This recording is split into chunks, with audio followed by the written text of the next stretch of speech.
મારી શાળા મારું ગૌરવ. હું નંદિની રણજીતસિંહ સોલંકી. મારા પપ્પા રિક્ષા ચલાવી જીવન નિર્વાહન કરે છે. હું બાપુનગરમાં રહું છું અને બાપુનગર ગુજરાતી શાળા નંબર 13માં ધોરણ 8માં ભણું છું.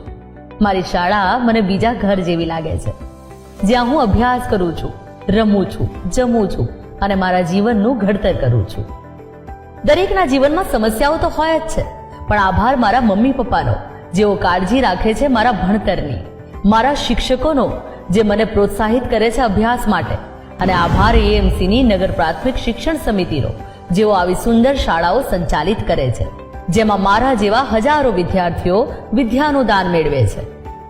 દીકરીને પણ દિલથી ભણાવો, બેટી બચાવો, બેટી પઢાઓ. વિદ્યાના પ્રકાશની ઉન્નતિ, એએમસી સંચાલિત નગર પ્રાથમિક શિક્ષણ સમિતિ.